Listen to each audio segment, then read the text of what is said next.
Pada episode sebelumnya, Ko Sun-tak yang sudah dirasuki oleh Cha Yong-min tersadar saat Cha Yong-min keluar dari tubuhnya, dan dia menjadi bingung tentang apa yang terjadi. Kemudian Cha Yong-min kembali masuk ke tubuh Ko Sun-tak.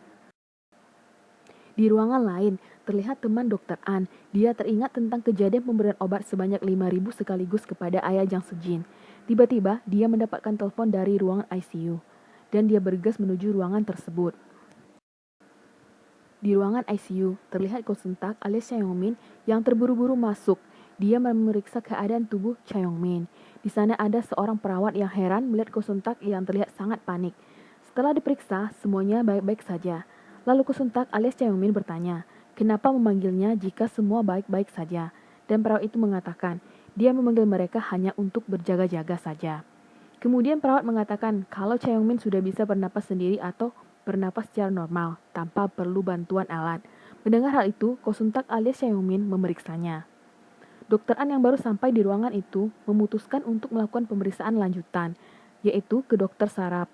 Dan dia meminta dokter yang lain untuk memanggil dokter saraf tersebut. Dokter An menjadi sangat heran. Kenapa Ko Sun-tak menjadi sangat peduli kepada dokter Cha Yong-min? Scene berganti. Di ruangan pemeriksaan saraf, di sana terlihat tubuh Cha Yong-min yang sedang diperiksa. Dokter saraf marah kepada mereka karena beranggapan terlalu berlebihan. Di luar ruangan, Ko Sun-tak sedang duduk seorang diri. Tiba-tiba saja Dokter An keluar dari ruangan. Kemudian Ko Sun-tak alias Cha Yong-min menyerang Dokter An. Dia mengatakan pada saat pelaksanaan konferensi tentang pemberian obat kepada ayah Jang Se-jin, dia ingin agar Ko Sun-tak menghadiri konferensi tersebut. Karena itu semua bukan salahnya, melainkan atas perintah kakak dari Jang Se-jin.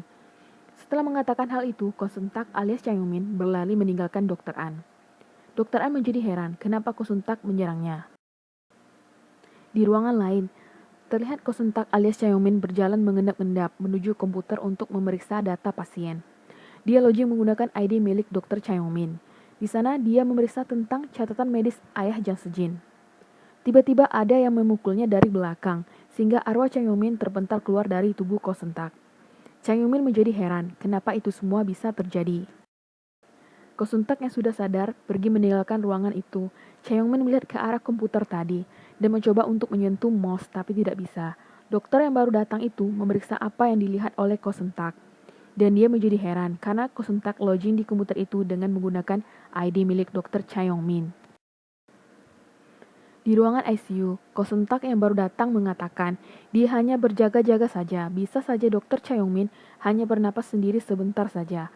Lalu untuk apa kita melakukan pemeriksaan MRI? Itu kan mahal.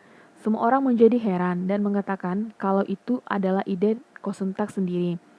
Mendengar hal itu, Ko Sun-tak dengan terpaksa mengatakan, kalau begitu kamu bisa memasukkan tagihannya atas namaku. Lalu dia pergi dari ruangan tersebut.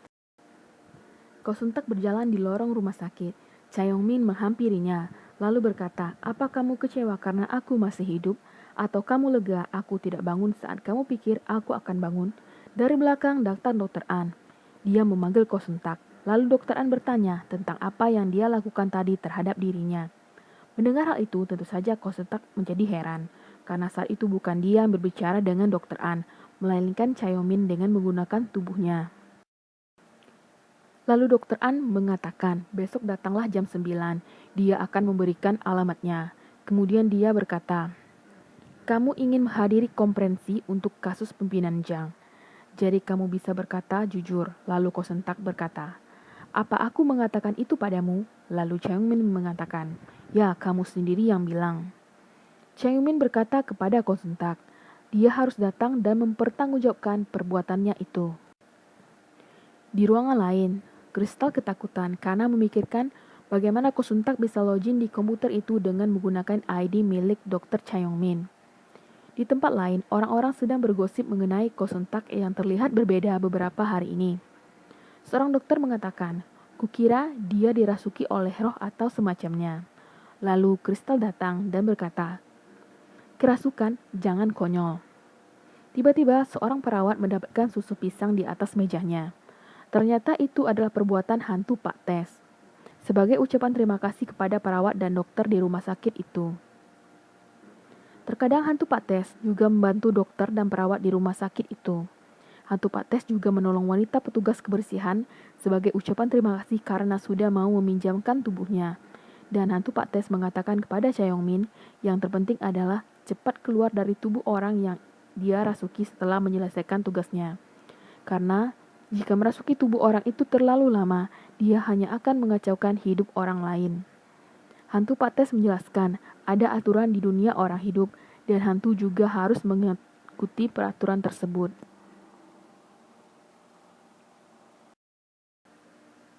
Cha Yong-min menjelaskan kepada hantu Pak Tes kalau dia melakukan operasi kepada ayah Jang Sejin dengan sempurna dan mereka mengacaukannya. Dan dia tidak bisa memaafkan mereka. Lalu hantu Pak Tes berkata, kalau begitu terus saja keluar masuk tubuh orang lain, karena hidupmu sudah di ujung tanduk. Mendengar hal itu, Cha Yong-min hanya terdiam. Di tempat tinggal Jang Sejin, terlihat dia sedang menelpon seseorang. Keesokan harinya, di rumah sakit, terlihat Cha Yong-min yang mondar-mandir mencari Ko Sentak, tapi dia tidak menemukannya. Cha Yong-min mencoba keluar rumah sakit, tapi tidak bisa karena ada dinding penghalang. Di ruangan konferensi, terlihat banyak orang yang sudah menghadiri tempat itu. Wakil direktur pun memasuki ruangan tersebut, disusul oleh Ko Sentak. Tentu saja ada arwah Cha Yong-min yang mengikutinya. Kemudian Cha Yong-min berkata kepada wakil direktur, sebenarnya apa yang kamu rencanakan? Coba saja, kalau bisa, kamu tidak akan mendapatkan apa yang kamu inginkan. Cha Yong-min menatap ke arah Ko Sentak, dan dia teringat kejadian sebelumnya saat dia menunggu Ko Sentak. Awalnya dia mengira kalau Ko Sentak tidak akan datang ke konferensi itu. Ternyata dia salah. Saat itu dia menunggu Ko Sentak untuk dirasuki. Tapi tiba-tiba Ko Sentak berkata dia akan menghadiri konferensi tersebut. Sehingga Cha Yong-min tidak jadi memasuki tubuh Ko Sentak. Cha Yong-min tiba-tiba teringat kata-kata Pak Tes kalau Ko Sentak tidak akan berbohong. Jadi percaya terhadap penilaiannya. Flashback pun berakhir. Saat di ruangan konferensi, Cha Yong-min berkata kepada Ko Sentak dia akan mengawasinya sekarang. Konferensi pun dimulai. Semua orang menyampaikan pembelaannya dan tibalah saatnya Ko Sentak untuk berbicara. Ko Sentak mengatakan kalau dia memang diminta untuk memberikan injeksi obat tersebut. Mendengar hal itu, wakil direktur dan petugas hukum tersenyum. Dan petugas hukum itu mengeluarkan handphonenya untuk merekam perbicaraan itu. Lalu petugas itu bertanya kepada Ko Sentak, Dokter Ko Sentak, apa permintaan Dokter Kim Jae-won? Ko Sentak menjawab, dia mengatakan tingkatkan heparin menjadi 1000. Lalu petugas hukum bertanya, lalu kamu memberikannya 1000? Semua terdiam menunggu jawaban Ko Sentak. Lalu petugas hukum itu mengulangi pertanyaan yang lagi, berapa heparin yang kamu berikan kepada pasien? Ko Sentak menjawab, aku tidak memberikan 1 unit pun. Mendengar perkataan Ko Sentak, semua orang terkejut, termasuk wakil direktur dan petugas hukum tersebut. Cha Yong-min yang tidak percaya kepada Ko Sentak mengatakan, dia sudah menduga kalau Ko Sentak akan melakukan hal ini. Lalu Ko Sentak mengatakan dia tidak pernah menyentuh pasien Jiang sama sekali. Lalu petugas itu berkata, bagaimana kamu bisa membuktikannya? Lalu Ko Sentak mengatakan dia tidak punya bukti, tapi dia punya saksi. Tiba-tiba seorang perawat berdiri dan menjelaskan memang benar kalau Ko Sentak tidak pernah menyentuh pasien Jiang. Lalu dia menjelaskan tentang penyakit pasien Jiang itu. Dan Ko Sentak juga menjelaskan cara teori kalau pemberian heparin yang berlebihan pada pasien bisa mengakibatkan pembuluh darah pasien pecah. Kemudian Ko Sentak juga menjelaskan kalau Dr. Cha Yong-min hanya menginstruksikan untuk memberikan injeksi heparin sebanyak 5.000 unit, bukan 1.000 unit. Mendengar itu, Cha Yong-min berkata, ya, itu tepat sekali. Mendengar penjelasan Ko Sentak, semua orang menjadi terkejut. Scene berganti, terlihat wakil direktur sangat terkejut dengan apa yang terjadi. Sementara itu di ruangan, dokter kepala sedang berdiskusi dengan dokter senior lainnya mengenai apa yang sedang terjadi. Tentu saja di sana juga ada Cha Yong-min yang mendengarkan percakapan mereka. Scene berganti di ruangan dokter. Mereka juga sedang membicarakan tentang apa yang terjadi hari ini. Di sana juga ada Cha Yong-min yang sedang mendengarkan percakapan mereka. Cha Yong-min yang mencoba mencari tahu siapakah orang yang sudah mengkhianatinya dan menjuntikan 5.000 unit heparin kepada ayah Jang Sejin. Scene berikutnya, di sana terlihat Kosentak yang sedang membagi-bagikan kopi kepada para perawat sebagai ucapan terima kasih. Lalu teman Kosentak yang bernama Kristal itu mengatakan, "Apa kamu mencoba menyuap semua orang karena kamu datang terlambat hari ini?" Lalu Kosentak mengatakan, dia bukan tipe orang yang seperti itu. Melihat Kosentak yang sedang minum kopi membuat Chaeyomin menjadi ngiler, tapi dia tidak bisa meminum kopi saat ini.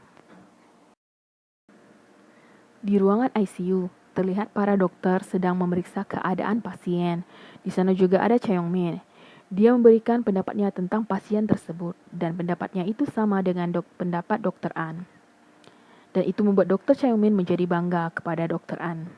Kemudian Dr. Chaeyomin berkata, dia pasti sudah gila karena dia mencurigai timnya sendiri. Kemudian Dr. An berdiri tepat di depan tempat tidur Dr. Chaeyomin. Tapi dia melewatinya begitu saja.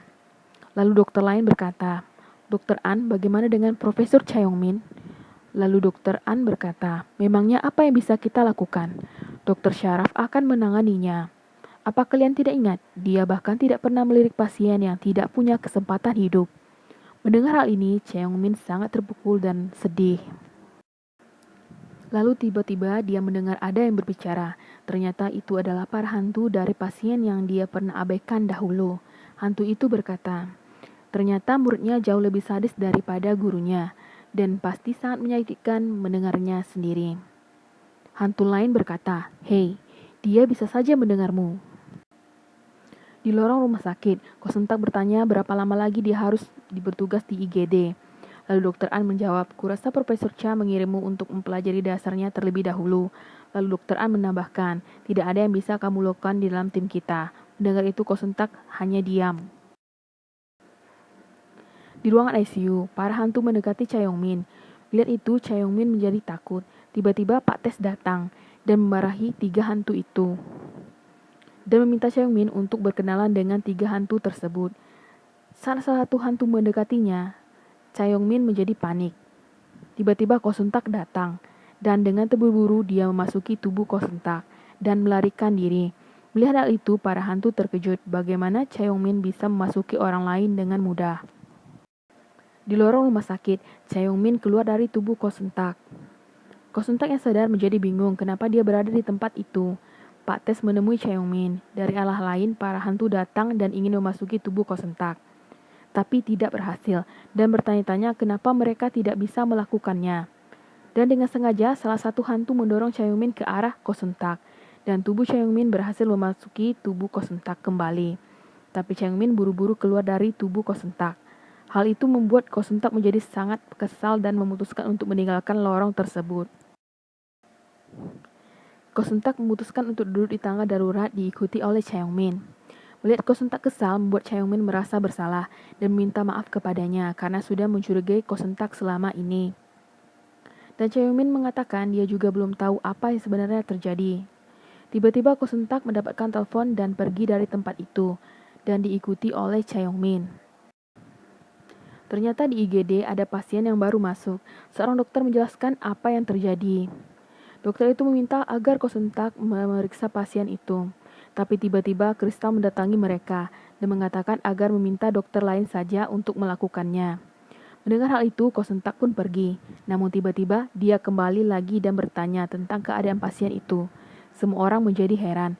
Ternyata di dalam tubuh Kosentak sudah ada dokter Chaeyomin. Lanjut ke pasien berikutnya. Tampak semua orang terpesona dengan keahlian Kosentak. Tentu saja itu semua terjadi berkat adanya Chaeyomin di dalam tubuh Kosentak. Dia melakukan itu untuk membalas kebaikan Kosentak kepadanya. Setelah Chaeyomin keluar dari tubuhnya, tentu saja Kosentak bingung dengan apa yang terjadi. Scene berganti. Chaeyomin yang berjalan menuju ruangan ICU. Takut melihat 3 hantu yang menatap ke arahnya, membuatnya ingin masuk ke ruangan ICU. Tapi sayangnya pintu ruangan itu tertutup dan dia tidak bisa membukanya dan memutuskan untuk melarikan diri kembali. Di ruangan kontrol CCTV, sudah ada Kosentak yang melihat hasil rekaman CCTV itu dan meminta petugas ruang kontrol TV untuk menghapus sebagian rekaman yang terlihat aneh. Tentu saja dengan kekuasaan yang dimiliki oleh kakek Kosentak, itu dapat dengan mudah ia lakukan. Keesokan harinya di rumah sakit, tiba-tiba seorang dokter berlari. Dia melapor kepada Dr. An tentang apa yang terjadi kepada Dr. Cha Yong-min. Sementara itu, Cha Yong-min sedang berada di ruang rawat ayah Jang Se-jin. Dia mencoba membujuk ayah Jang Se-jin agar mau berbagi kamar dengannya. Lalu ayah Jang Se-jin berkata, "Kenapa? Apa teman sekamarmu membulimu?" Cha Yong-min menjelaskan kalau para hantu itu selalu mengerjarnya. Lalu ayah Jang Se-jin berkata, "Wajar saja mereka mengejarmu, karena dahulu kamu tidak mengobati mereka. Bahkan kamu pernah melakukan itu kepadaku. Tapi aku tidak marah, karena kamu tidak akan bisa menyembuhkan semua orang, karena kamu bukanlah dewa." Mendengar hal itu, Cha Yong-min menjadi menyesal dan mengatakan dia akan mencari tahu dan menyelidiki siapa pelaku semua ini. Lalu ayah Jang Se-jin berkata, "Kamu mempunyai masalah sendiri. Jangan membuat janji jika kamu tidak bisa menepatinya." Ayah Jang Se-jin mengatakan tubuh Cha Yong-min akan dipindahkan. Kemudian Cha Yong-min bertanya kemana tubuhnya akan dipindahkan. Ayah Jang Se-jin mengatakan kalau dia mendapat dan mendengarkan putranya berbicara di telepon mengenai hal itu. Mendengar hal itu, Cha Yong-min berlari ke ruangan ICU. Sesampainya di sana, dia tidak dapat membuka pintu ruangan tersebut. Tiba-tiba ada satu hantu yang menolongnya, dan akhirnya dia bisa masuk. Di sana terlihat para dokter yang berkumpul. Keputusan untuk memindahkan tubuh Cha Yong-min atas perintah wakil direktur. Cha Yong-min berlari ke IGD untuk mencari Ko Seung-tak, tapi dia tidak menemukannya. Seorang perawat mengatakan kalau Ko Seung-tak mengambil cuti hari ini. Mendengar hal tersebut membuat Cha Yong-min menjadi terkejut. Di rumah Ko Seung-tak, terlihat Ko Seung-tak yang sedang terlelap tidur. Tiba-tiba saja pengawal pribadinya datang dan dengan terburu-buru dia berusaha membangunkan Ko Seung-tak. Dia mengatakan kalau kakek Ko Seung-tak akan naik ke kamarnya untuk memarahinya. Mendengar hal itu, langsung saja Ko Seung-tak memutuskan untuk bersembunyi. Tiba-tiba kakeknya masuk dan bertanya di mana Ko Seung-tak. Dan pengawal mengatakan kalau Ko Seung-tak sudah pergi bekerja. Kakeknya meminta pengawal itu untuk selalu mengawasi Ko Seung-tak dan terus memberi laporan kepadanya. Di rumah sakit, Dr. An menemui wakil direktur. Dia menanyakan tentang pemindahan Dr. Cha Yong-min. Wakil direktur mengatakan dia harus menyingkirkan Cha Yong-min. Dr. An mengatakan, tapi orang-orang akan bergosip tentang hal itu. Wakil direktur berkata, kalau dia melakukan ini semua karena Dr. An.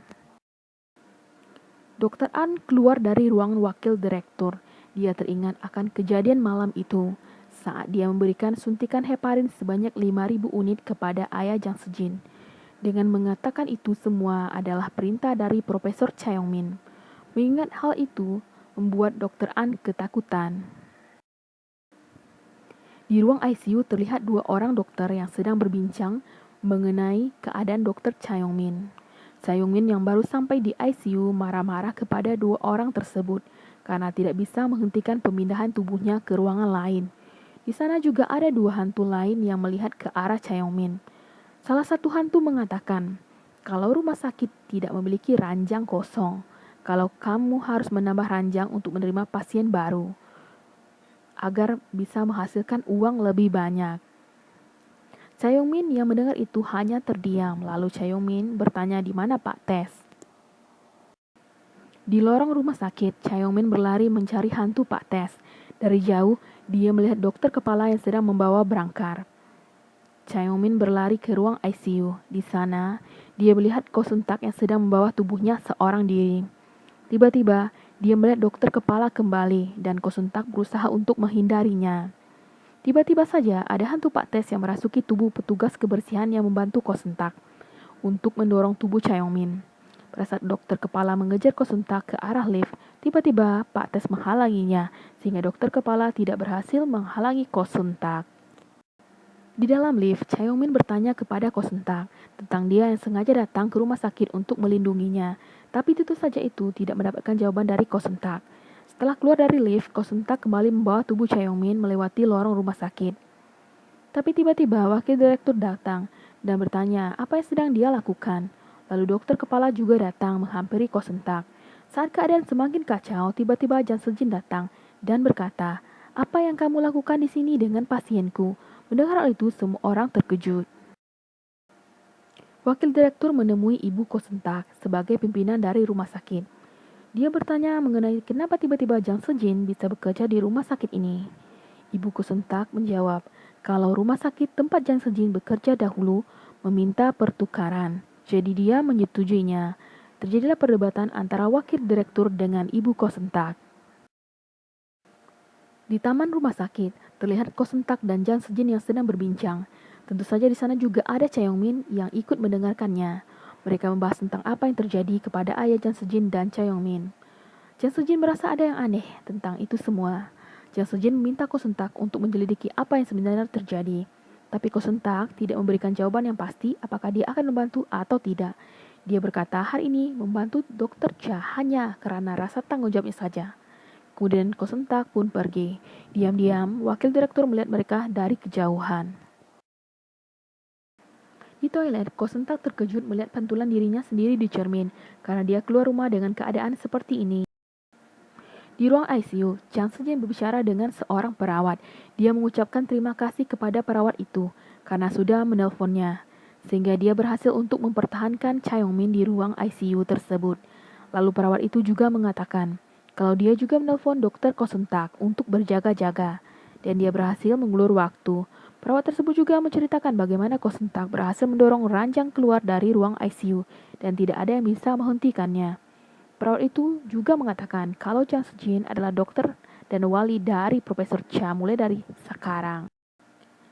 Scene berganti, terlihat Jang Sejin yang berjalan diikuti Cha Yongmin, tapi harus terhenti karena Cha Yongmin tidak bisa melewati batas luar rumah sakit. Tiba-tiba Ko Sentak datang, kemudian terlihat Ko Sentak yang berada di luar rumah sakit. Ternyata itu adalah Ko Sentak yang sudah dirasuki oleh Cha Yongmin. Selanjutnya, Ko Sentak alias Cha Yongmin pergi mengendarai mobil milik Ko Sentak. Ko Sentak alias Cha Yongmin yang sedang berjalan di luar rumah sakit tiba-tiba saja ada wanita yang menabrak mereka, yang mengakibatkan arwah Cha Yongmin terpental dari tubuh Ko Sentak. Di sana terlihat arwah Cha Yongmin yang melemah, sedangkan wanita yang menabrak mereka tampak pingsan. Ko Sentak mendekati wanita itu dan memeriksanya. Tiba-tiba saja Ko Sentak berkata, "Hei, jika kamu masih di sini, mari kita selamatkan wanita ini." Kemudian Cha Yongmin berusaha menjulurkan tangannya ke arah Ko Sentak, dan Ko Sentak juga melakukan hal yang sama.